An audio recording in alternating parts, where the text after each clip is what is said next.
Con un saludo de Cristo a la distancia, mi nombre es Omar Aguilar y esto es Perspectiva Católica. Perspectiva Católica, nuestro encuentro semanal, ya lo sabe, aquí en EWTN, en donde, bueno, nos reunimos a charlar, a compartir, a aprender, a escuchar y, ¿por qué no?, a veces traer a la mesa de la discusión, de la sana polémica y del buen entendimiento, temas que a veces, parecen tan incompatibles, pero que en realidad no lo son. Hoy vamos a hablar de política y fe. No sé, para mucha gente es como agua y aceite, pero en verdad no lo son así, es más bien como café con leche. Se mezclan muy bien. Y para eso vámonos a ir hasta San José, Costa Rica, para darle la bienvenida a nuestros dos invitados del día de hoy, que amablemente han aceptado ayudarnos a entender de nuevo esto que a veces pudiera ser un tema como un poco difícil, pero ya lo van a ver, que no es tan complicado. Quiero, en primer lugar, que nada, darle la bienvenida a Luis Fernando Calvo. Luis Fernando, ¿qué tal? Bienvenido a Perspectiva Católica. Hola, ¿qué tal, Omar? Un gusto en saludarte, un gusto en saludar a todos los amigos de EWTN y de Perspectiva Católica. Un gusto estar acá. Un gusto tenerte como siempre, hermano. Y bueno, también ahí mismo en San José, Costa Rica, darle la bienvenida a Fernando Zamora. Fernando, ¿qué tal? ¿Cómo estás? Un honor siempre estar con ustedes, con EWTN y con toda su audiencia. En realidad muy agradecido por la invitación. Sí, no, Fernando, me quedo contigo, agradecido con ustedes por haber aceptado, lo decía yo en el pequeño intro, ¿no? Fernando, a veces pensamos, política y fe, agua y aceite, pero en realidad, partamos de esta postura, ¿no? ¿Qué es la fe y qué es la política? Así como muy general, ¿y por qué en realidad pues no son agua y aceite? Sí, indudablemente la fe es un llamado, la política más bien es un llamado. Yo estoy convencido que el verdadero activista o el verdadero político es porque ha tenido un llamado, o sea, es una vocación. ¿Qué es un llamado? Bueno, el llamado inicia con un fuego, con una pasión que hay en el corazón del hombre que lo mueve a algún tipo de vocación. En este caso, pues estamos hablando de la política, pero puede ser cualquier otro tipo de vocación, como puede ser la medicina, como puede ser el sacerdocio, como pueden ser otros llamados de Dios a la vida del hombre. Bueno, yo creo que en la actividad política, en la verdadera actividad política, el llamado es fundamental. Después del llamado, pues viene la capacitación. No existe una verdadera vocación sin capacitación. Y después de la capacitación, la lucha, la brega, el combate en ese llamado. Eso trae una cultura. Bueno, la fe es indispensable, la fe es fundamental en el ejercicio de ese llamado.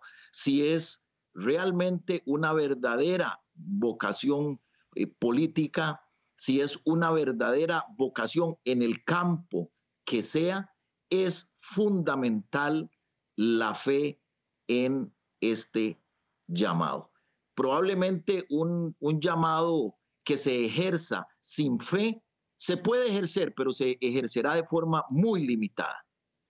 Y que es bueno, Fernando, y gracias, ¿no? Partiendo de esta primera impresión, de esta primera idea, que bueno, que es una vocación, que es un llamado que tiene que estar cimentada en algo. Y Luis Fernando, precisamente, ¿no?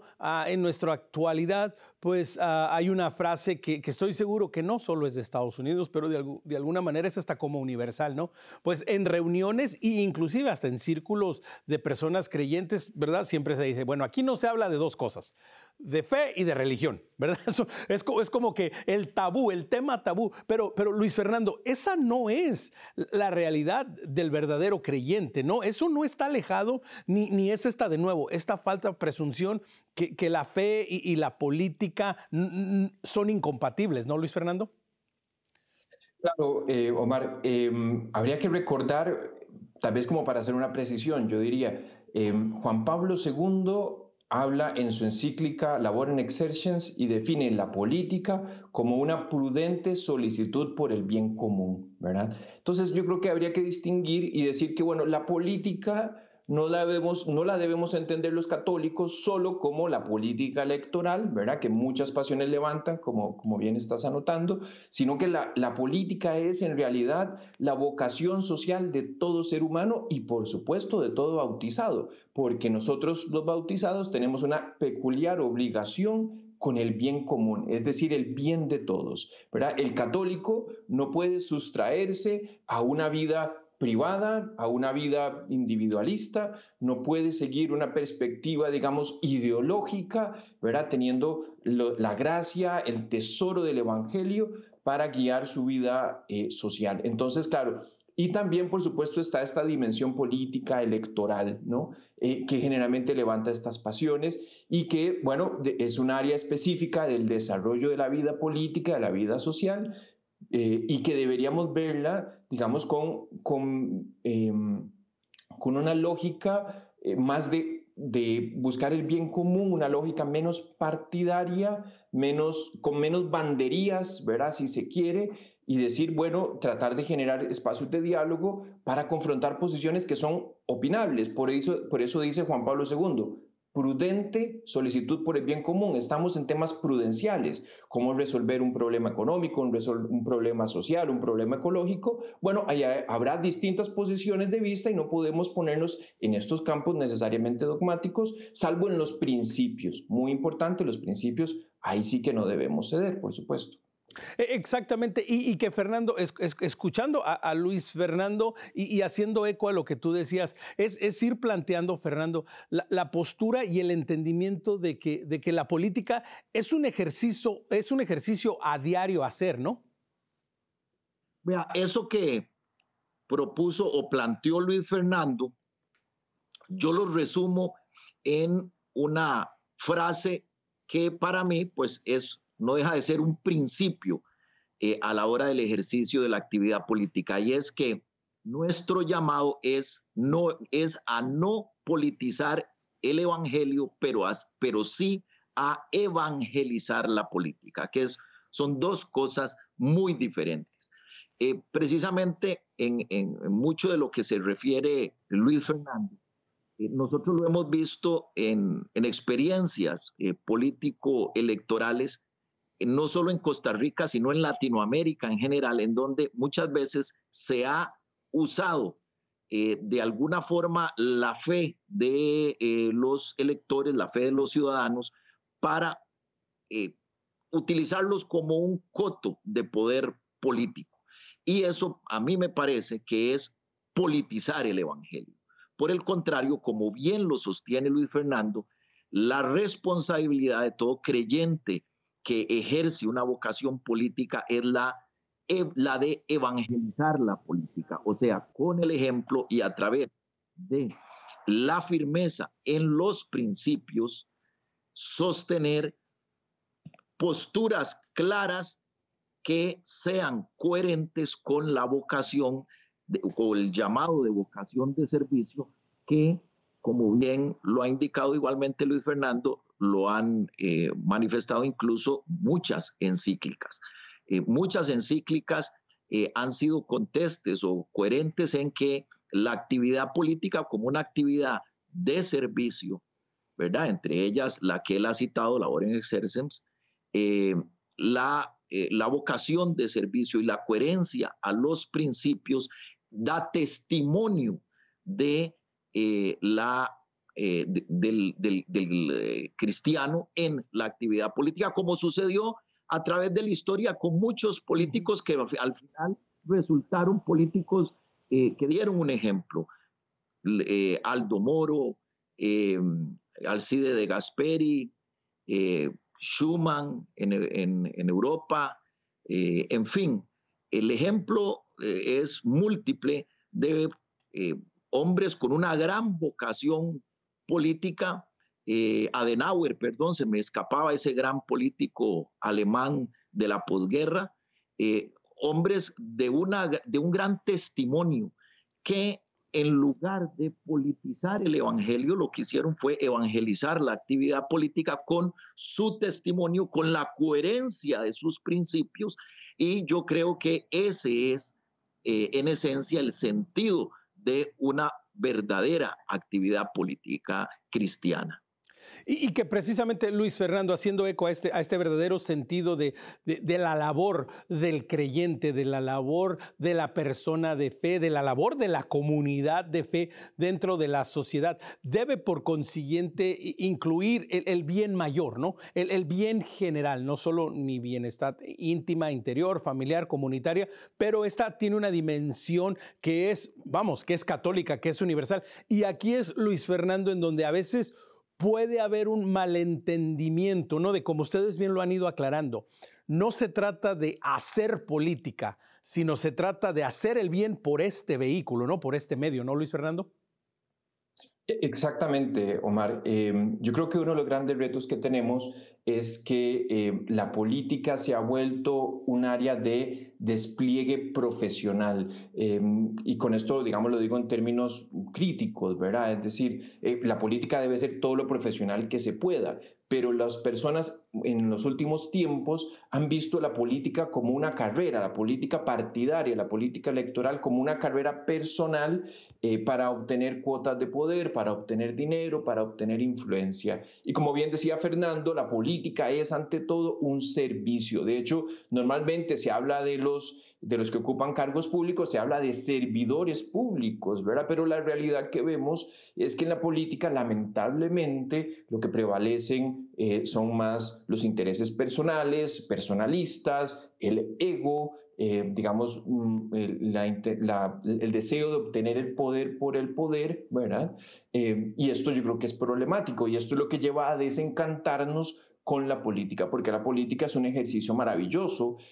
Como decía el Papa Francisco, la política es una de las formas más elevadas de caridad, ¿verdad? Entonces, claro, de caridad es vocación al prójimo, ser generosos con el yo, es hasta cierto punto digamos, siguiendo la analogía del sacerdote que sirve a su rey, a sus fieles. Bueno, el político tiene que entregarse a su pueblo, tiene que donarse plenamente, así como los esposos en el matrimonio se donan mutuamente. Así, digamos, bajo una analogía, el político debe entregarse y servir a los demás. El problema está en que llega a servirse, y entonces vemos que se toman decisiones que en realidad o favorecen a unos pequeños grupos o favorecen al político, y ahí es donde llega este desencantamiento de la política que tanto está afectando a las democracias actuales, ¿verdad? ¿Por qué la gente no quiere participar? ¿Por qué la gente no quiere votar? ¿Por qué la gente no quiere sumarse? Bueno, porque hemos hecho de la política un juego triste, lamentable, con excesivas distancias, perdón por la expresión, pero maniqueo hasta cierto punto, ¿verdad? Los buenos de un lado y los malos del otro lado, ¿verdad? Y yo creo que habría que tomar en consideración, ¿verdad? Que la política en realidad tiene que servir para el bien. Y si yo entro a política para servirme, estaría haciendo un despropósito. Y que precisamente no, este despropósito sucede, Fernando, tú lo mencionabas hace un momento, ¿no? Para hacer política, pues no basta con tener buenas intenciones o querer hacer el bien. Digo, es la primera parte, sentir el llamado a la vocación. Fernando, háblanos un poco acerca de la importancia de la formación, tanto para aquellos que quieren entrar de lleno en el plano de, como bien dice Luis Fernando, y hay que repetirlo incansablemente, servidores públicos, de aquellos que quieren entrar al servicio público, pero también a aquellos que en su momento van a tomar la decisión de darle esa autoridad y esa responsabilidad. Entonces, Fernando, háblanos un poco acerca de la importancia de la formación, de la educación. Es una excelente pregunta, porque usted me permite extenderme en un tema con el cual inicié la entrevista y que yo creo que es de capital importancia, y es entender ese llamado. ¿Cómo debemos entender el llamado? Primero que todo, yo estoy convencido de que, si bien es cierto, todos estamos llamados de alguna forma, porque la política es una actividad social que influye, a diferencia de otras actividades sociales, es la actividad social por antonomasia que influye prácticamente en todos los órdenes de nuestra vida.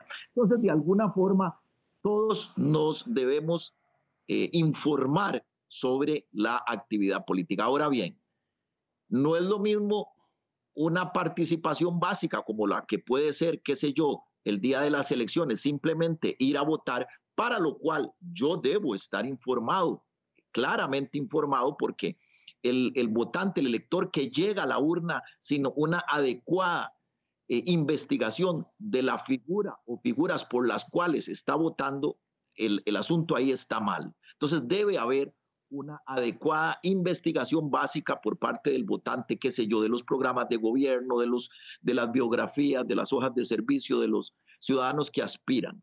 Pero el que participa plenamente en su condición ya de líder político es otro tipo de formación y de llamado que tiene, ¿verdad? Entonces, el que ya tiene un llamado a participar como líder político, el que tiene un llamado a incluso a ocupar posiciones de poder en, qué sé yo, en el Estado o en las diferentes jerarquías del poder público, el llamado y la formación debe ser mucho más profunda y no se trata simplemente de ir a una universidad o de llevar unos cursos o de sacar un título determinado. Es algo mucho más profundo que eso, Omar. ¿En qué consiste? Entonces, la formación es una actividad de vida que nos lleva hasta el ideal. Primero, como lo indiqué, viene el llamado, que es un fuego, que es una pasión interior por realizar la actividad a la cual se fue convocado. Que eso de alguna forma es un elemento espiritual, casi que si podríamos llamar que es un elemento casi de naturaleza espiritual. Pero una vez que hemos respondido a esa pasión interna de participar, viene lo que podríamos llamar una formación o una educación formal que nos la puede dar los libros, la literatura, las universidades.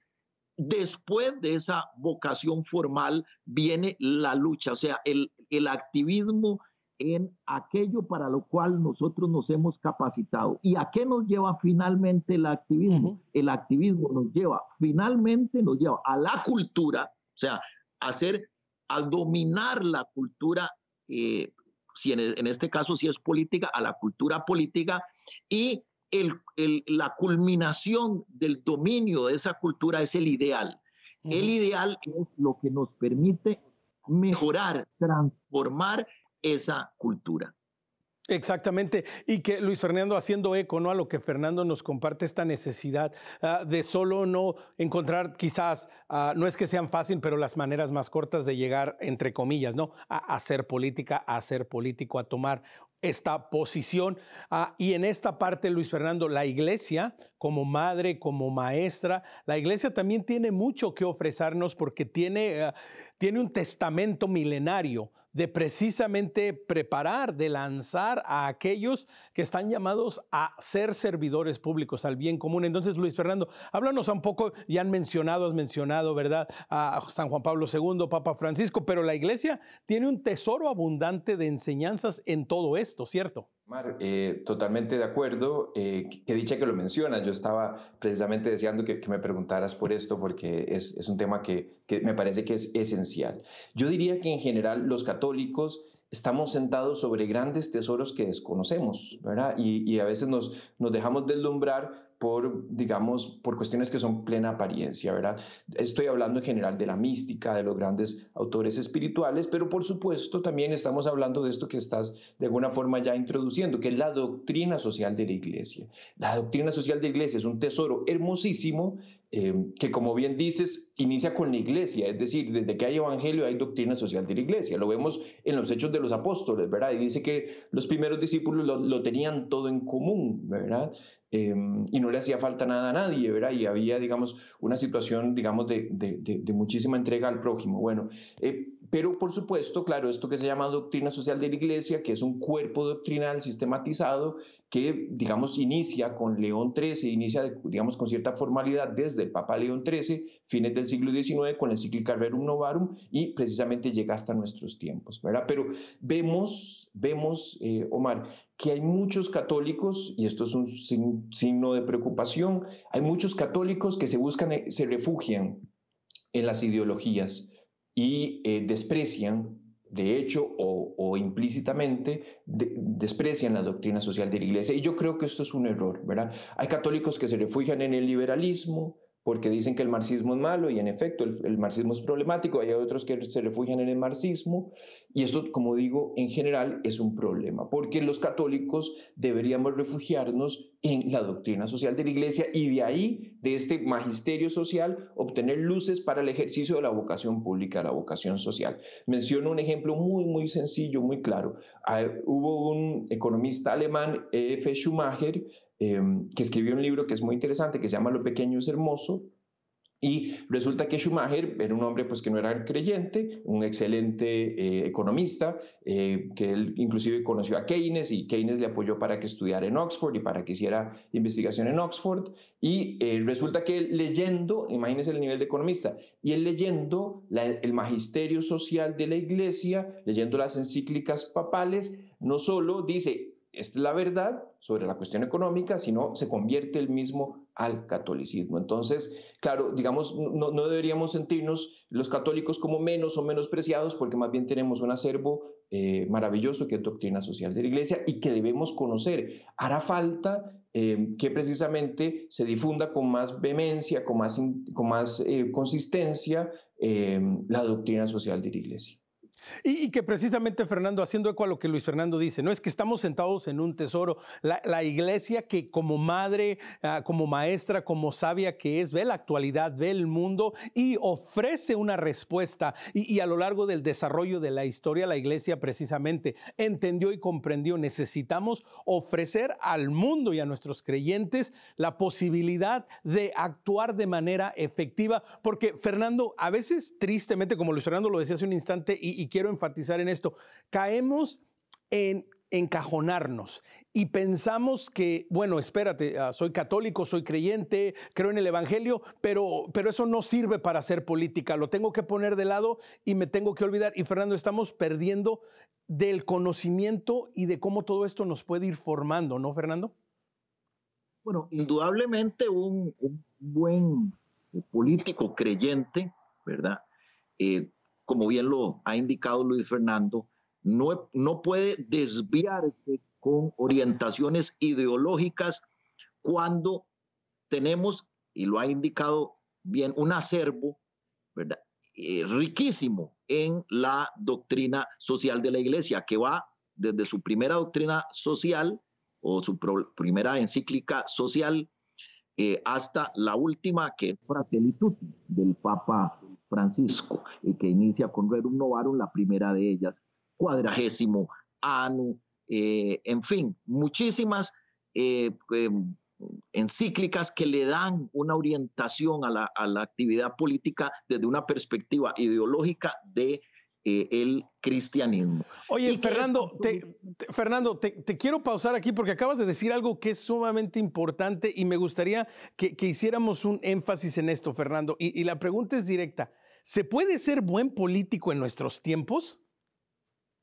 Indudablemente un político tiene que aferrarse a sus principios, si es coherente con principios equilibrados, si es coherente con una vocación real de servicio, con un llamado real, con una coherencia en sus principios doctrinarios y que además de que ese es coherente en los principios doctrinarios, es coherente también con la práctica de esos principios, no cabe la menor duda de que se está frente a un gran líder político. Y yo creo que ahí está el secreto. Hay un riesgo enorme, como bien lo ha indicado Luis Fernando, de políticos que se extravían fuera de ese llamado, o más bien de ese acervo riquísimo que es la doctrina social de la Iglesia, con sus innumerables encíclicas, con sus innumerables cartas magisteriales.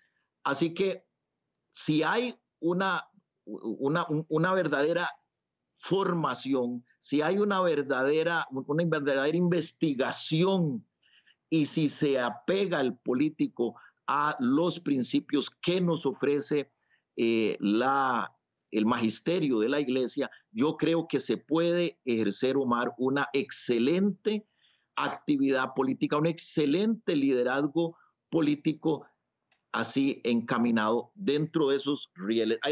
Son rieles en los cuales si el activista político, si el líder político no sale, no se desvía de esos rieles, va por buen camino. Pero vemos muchas veces activistas políticos que buscan el voto del electorado, qué sé yo, cristiano en general, y tienen ideas extremas, sea desde el punto de vista del marxismo o del marxismo cultural, que es lo que hoy está más de moda, y entonces se habla de políticos que se autodenominan o católicos o evangélicos y que muchas veces están, por ejemplo, a favor de posiciones tan polémicas como el aborto, por ejemplo, y entonces ahí es donde uno puede decir, bueno, indudablemente son políticos que se han extraviado y que se han retirado de ese riel que nos da la doctrina social de la Iglesia y el magisterio. Exactamente, y como decía Luis Fernando, ¿no?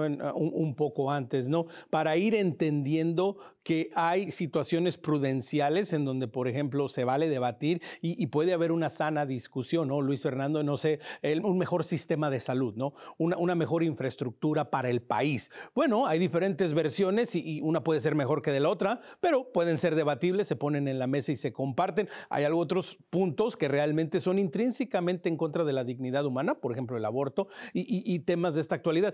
Luis Fernando, nos quedan un par de minutos antes de ir al corte, pero quería preguntarte, así como en general, y sé que no hay una respuesta exclusiva, pero ¿cómo está el panorama de la democracia en Latinoamérica? Así que, yo sé que es la pregunta, haríamos unos cuantos programas de eso, pero así, para que nos vayamos planteando una idea de cuando estamos hablando de hacer política, bueno, ¿en dónde es que nos tenemos que insertar, como decía Fernando? Bueno, la situación de la democracia en América, en Hispanoamérica, en América Latina, bueno, parece bastante compleja, ¿verdad? Digamos, la situación que se enfrenta en Venezuela, digamos, yo creo que merece muchísima atención, ¿verdad?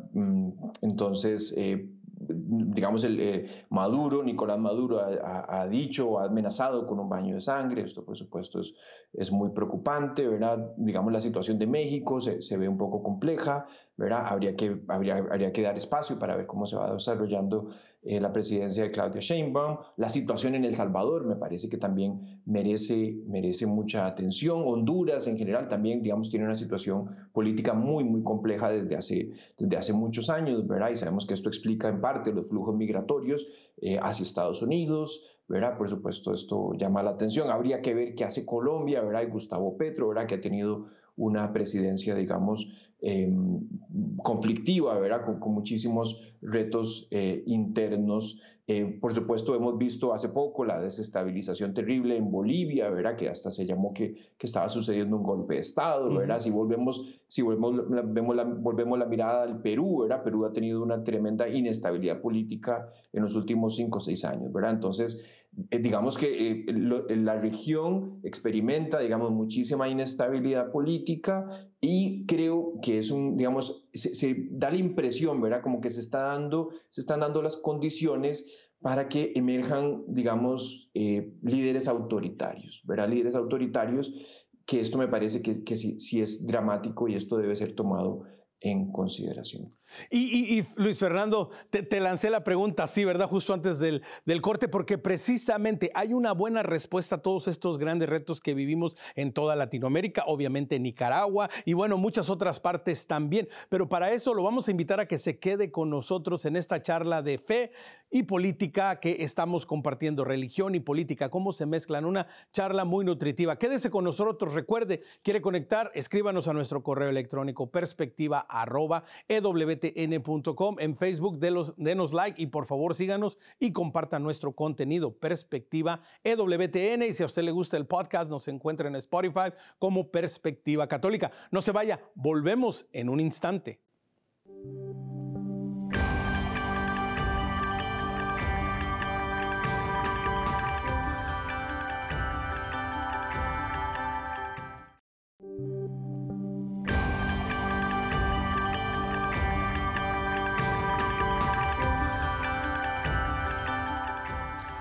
Aguilar, Perspectiva Católica. Continuamos teniendo esta charla, esta reflexión, escuchando y aprendiendo también de Luis Fernando Calvo, Fernando Zamora, a ambos en San José de Costa Rica, hablando de la fe y la política, la religión y la política, todos estos temas que, lo decía yo al inicio, ¿verdad? A veces parecen agua y aceite que no se mezclan, pero no, creo yo por el contrario, es más bien como un buen café y una crema o leche, que poco a poco tenemos que irles mezclando para ir a hallar un balance. Luis Fernando, continúo contigo porque, bueno, te lancé la pregunta así como al final del segmento, ¿no? Un recuento general de dónde está la actualidad de la política, de lo que está sucediendo en Latinoamérica, que es cambiante, tal vez a alguien le tocará ver este programa atemporalmente y la realidad ya puede ser diferente en otro país. Pero Luis Fernando, te preguntaba esto porque hay que tener claro, ¿no? Que ciertamente hay situaciones particulares, geográficamente locales, pero que más, sin embargo, en todas estas realidades, como decías tú, pues estamos en el peligro de irnos hacia un extremo, pero en todas estas realidades, Luis Fernando, estamos llamados los creyentes, los católicos, a insertarnos y participar, ¿no? Así es, Omar. Grandes tiempos complejos requieren grandes hombres, ¿no? Y yo creo que es evidente que el católico tiene los insumos, tiene las motivaciones, o tendrá, ¿verdad? Al menos las motivaciones para hacer las cosas bien, ¿no? Y para ir más allá y para realmente buscar servir a su gente, ¿no? Yo creo que definitivamente el católico tiene, como digo, una obligación, ¿verdad?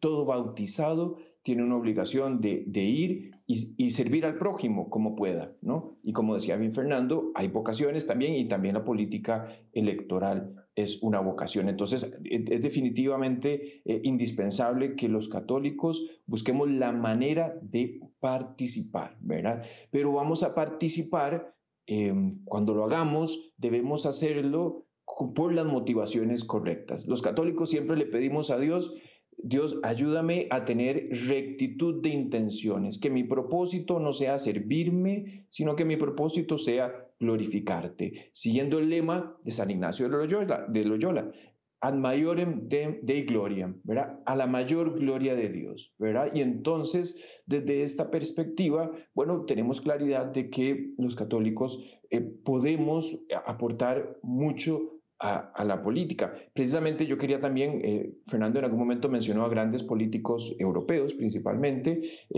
algunos inclusive en proceso de beatificación, como Robert Schuman o como Alcide de Gasperi.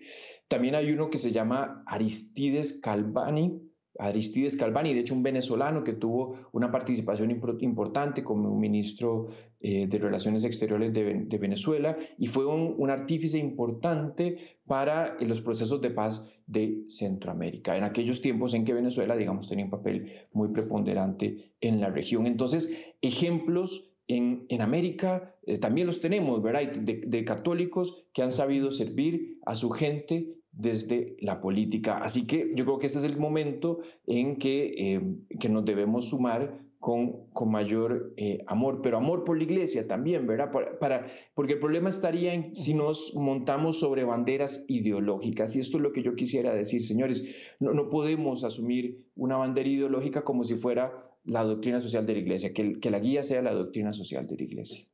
Exactamente. Y en este tema de la doctrina social de la iglesia, Fernando, mientras los escuchaba y compartíamos, ¿no? Hay un ejemplo que a mí siempre me ha inspirado y me ha animado, ¿no? Que la iglesia vive y trabaja y luego lo documenta y lo escribe, pero es porque ya tiene la experiencia de campo, ya tiene el testimonio, ya tiene aquellos que lo fueron a hacer. Y vemos en el siglo XVIII en México y en partes de California, ¿no? El testimonio de San Junípero Serra, que llega obviamente a traer el evangelio, a traer la buena nueva del Señor, pero en el proceso, en la Alta California, les ayuda a los nativos a desarrollar y mejorar las técnicas de construcción, crea lo que ahora es la mundialmente industria de los viñedos. Bueno, comienza con un fraile franciscano que buscaba la manera de poder celebrar la Santa Misa y no esperar semanas y semanas para que llegara vino para la consagración. Es decir, Fernando, hay que tener esta dimensión también de que la política no solo se genera y se vive en las altas esferas o en las posiciones de poder máximo, pero que la política tiene una dimensión bastante personal, ¿no, Fernando?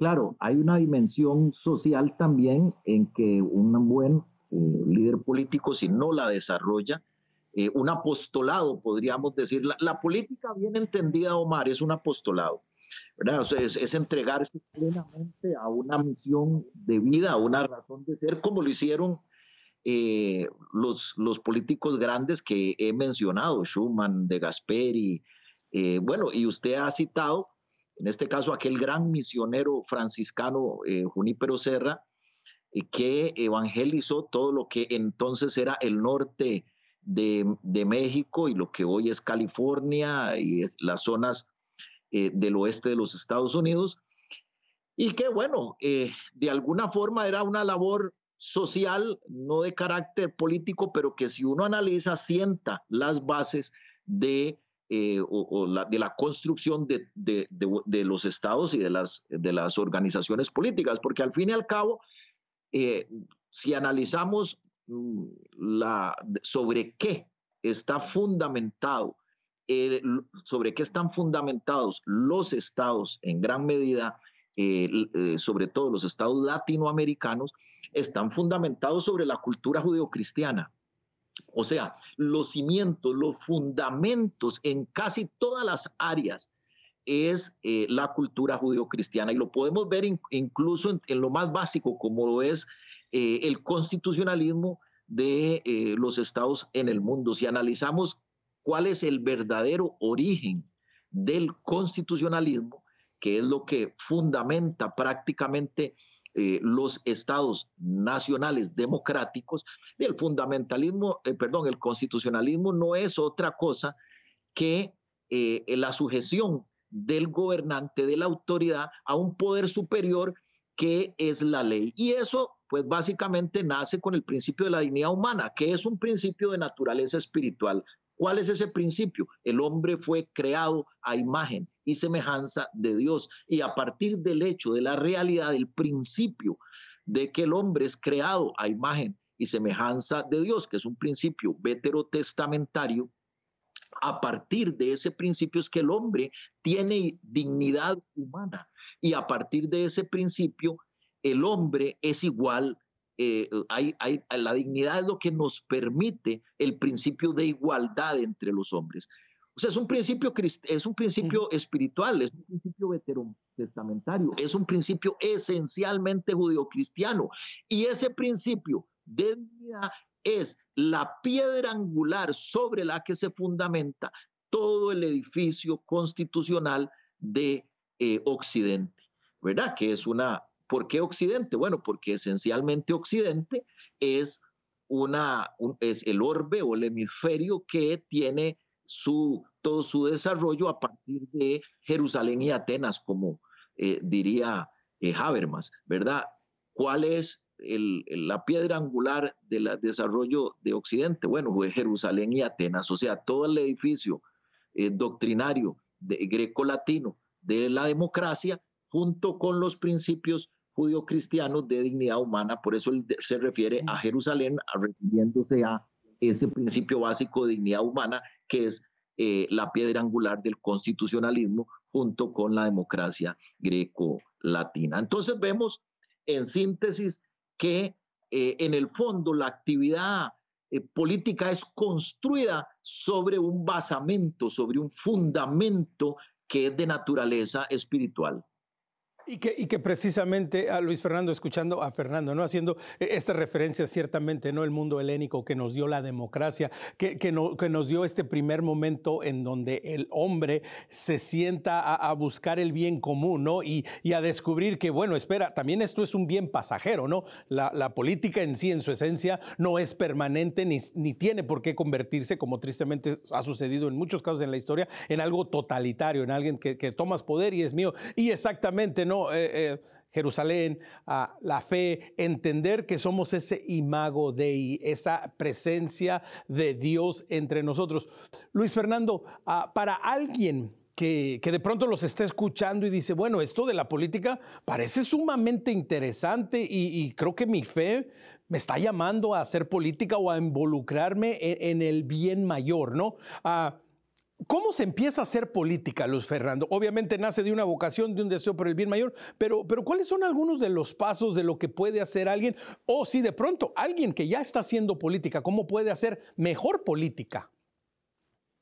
Bueno, yo creo que es una gran pregunta, Omar. Yo creo que el ser humano es por naturaleza asociativo, tiende a formar proyectos en común con otras personas, a formar proyectos en común con sus iguales, ¿verdad? Y entonces, digamos que tenemos esta vocación social, ¿verdad? Tenemos por naturaleza una vocación social. Esto lo diría Aristóteles con aquella famosa frase de que el hombre es un animal político, ¿verdad? Evidentemente, Aristóteles no tenía la luz de la fe, ¿verdad? Y por eso habla del hombre como un animal que piensa, ¿verdad? Un animal racional, ¿verdad? Y lo entiende, digamos, con su limitación, por supuesto, pero hace una aportación muy interesante para hacernos ver de que el hombre tiene una vocación social, que por naturaleza buscamos armar un proyecto en común con nuestros congéneres. Y en parte esto nace por un principio de necesidad, ¿verdad? Es decir, el hombre se da cuenta que no logra satisfacer sus necesidades ni solo, por eso forma familias, pero también hay necesidades que no logra satisfacer en familia, por eso forma sociedades, ¿verdad?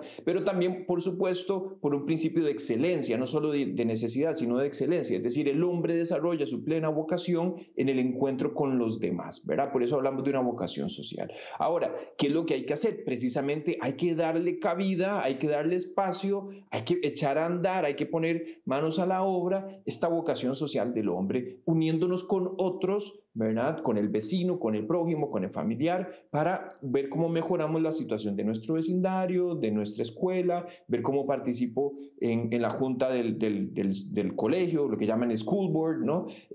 Cómo me involucro activamente en los temas que escapan más allá de mi realidad privada, de mi realidad personal. Entonces yo diría, empecemos por ahí, es decir, empecemos desarrollando proyectos desde el nivel más elemental. Tal vez no pensemos en entrar aquí arriba, sino empecemos desde abajo, ¿no? Desde abajo hacia arriba, ¿verdad? Yo diría, y ahí nos iremos dando cuenta a través de la Asociación de Desarrollo Comunal, a través de estas distintas, la ONG, estas distintas iniciativas, veremos cómo nos vamos poniendo de acuerdo con otros y vamos también descubriendo en nosotros una vocación social, una vocación política y también, ¿por qué no decirlo?, a la política partidaria, a la política electoral. Exactamente, para llegar a estos lugares, a estas posiciones, a estos partidos, a estas realidades e injertarlas con el Evangelio. Fernando, mientras escuchaba a Luis Fernando, ¿no?, me venían a la mente de las palabras iniciales en la encíclica de San Juan Pablo II de Fides et Ratio, ¿no?, que la fe y la razón son las alas con las que el espíritu humano se eleva. Entonces, Fernando, la importancia también de descubrir que la fe y la razón, el entendimiento y el corazón, cuando se trata de hacer políticas, no están peleados. Para nada, para nada. De hecho, mire, estamos viéndonos influidos en gran medida, nos estamos viendo influidos por un cambio de 180 grados, ¿verdad? Casi que un cambio radical en torno a la cosmovisión, incluso de la relación ciencia-fe, ciencia-religión, en épocas en donde los nuevos descubrimientos científicos, por el contrario, están abriendo la posibilidad de tener una gran racionalidad sustentada en los hechos científicos y a la vez tener una gran fe. Incluso aquí un personero, un funcionario importante, un líder importante de EWTN, como es José Carlos González, recientemente ha publicado un libro. El que no lo haya adquirido, de verdad invito a adquirirlo, el reciente libro de José Carlos González, que se llama Nuevas evidencias sobre la existencia de Dios, en donde precisamente él resume algunas otras obras importantes de Europa que explican ese cambio radical que ha tenido, que ha generado en la fe los nuevos descubrimientos científicos, como lo es, por ejemplo, el descubrimiento del Big Bang y otros, ¿verdad? En donde se demuestra, se tiene por demostrado, por ejemplo, que el universo tiene un inicio y que por lo tanto debe haber debe haber tenido una causa inicial que esté fuera de ese mismo universo y que da un enorme pie de apoyo, de amigo a la fe, desde una perspectiva racional. Entonces, esto está influyendo también en la actividad política, porque ya no se puede decir que el político creyente es un político que está alejado o absorto de la racionalidad, nada de eso. Hoy podemos tener políticos que desarrollen tesis políticas sustentadas en valores espirituales, como esto que he mencionado anteriormente, sobre el origen del constitucionalismo, que tiene un origen en el principio de dignidad humana, que es un principio a la vez espiritual, es un principio estrictamente de naturaleza inmaterial, espiritual, pero que nos da pie de apoyo para toda una construcción de una teoría política como es el constitucionalismo a través de los siglos. Entonces, fe y razón en la actividad política son hoy, con los nuevos descubrimientos científicos, como bien nos lo narra José Carlos González, son una posibilidad fundamental, formidable, que nos abre una gran puerta de muchísimas posibilidades a futuro como creyentes metidos fuertemente en la actividad política. Exactamente, que nos abre las posibilidades. Luis Fernando, viendo la realidad general del mundo en el que vivimos, ¿existe precisamente la posibilidad de incorporar nuevas políticas, nuevas ideas, nuevas formas de expresar lo que Fernando dice tan maravillosamente, esa visión espiritual que es la dignidad de la persona, que muy fácil se puede traer a un plano secular, a un plano meramente humanista, si lo queremos ver así? ¿Existe la posibilidad, Luis Fernando, todavía de que la política se siga desarrollando? Bueno, yo creo que sí, o sea, yo creo que sí, sí existe la posibilidad de que la política se siga desarrollando, ¿verdad? Porque esa es la naturaleza humana es particularmente creativa, participamos de la naturaleza divina, ¿verdad? Porque somos imago Dei, lo mencionaste, imagen de Dios, y participamos de un Dios que es participamos de una naturaleza divina que es infinitamente creativa, ¿verdad? Somos co-creadores con Dios. Entonces, claro, donde el ser humano se involucra, ¿verdad? Puede desarrollar nuevas ideas y puede buscar nuevas formas de solucionar los problemas de la vida cotidiana, ¿verdad? Porque es que creemos que el problema de la bajísima natalidad de muchísimos países, empezando por Costa Rica, pero de muchísimos países de Hispanoamérica, es un grave problema, porque claro, menos hijos son menos cerebros, ¿verdad? Y perdón por la expresión tal vez reduccionista, es un reduccionismo antropológico, pero para que se entienda, menos hijos son menos cerebros son menos soluciones, ¿verdad? Menos soluciones para las dificultades de la vida cotidiana. Así que mientras haya seres humanos, ¿verdad? Habrá posibilidades y deseos de mejorar las condiciones, ¿verdad? Yo diría que el reto más bien lo tenemos en que el problema no es meter a Dios en la política, sino el problema es haber sacado a Dios en la política. Y de alguna forma somos partícipes de un hecho de un hito histórico que hay que revisar, que es la Revolución Francesa, ¿verdad? Que digamos realmente se plantea como una lucha con Dios, digamos, sacar a la iglesia de la influencia social, restarle muchos grados de influencia a la iglesia católica, y yo creo que habría que revisar este hecho y también habría que revisar la mentalidad, especialmente la mentalidad que ahí se genera, ¿verdad? Digamos, y todavía vemos cierto jacobinismo, como el de aquella Francia del 1789 y los años siguientes, y la Francia del terror, ¿verdad? Todavía vemos cierto jacobinismo en ciertos grupos ideológicos que, digamos, no quieren que el católico, el cristiano, exprese, digamos, una visión consistente de su religión, de su fe, de sus creencias, que incluya también la vida política, porque el hombre no puede disociarse. Yo no puedo decir, bueno, es que mi fe es solo para el hogar, solo para el templo. No, no, no. Yo soy una persona íntegra, integral, y me comporto de manera lo más consistente posible, y eso incluye expresar mi fe, sea a través de la ley natural o sea a través de expresiones concretas de fe en el ámbito público.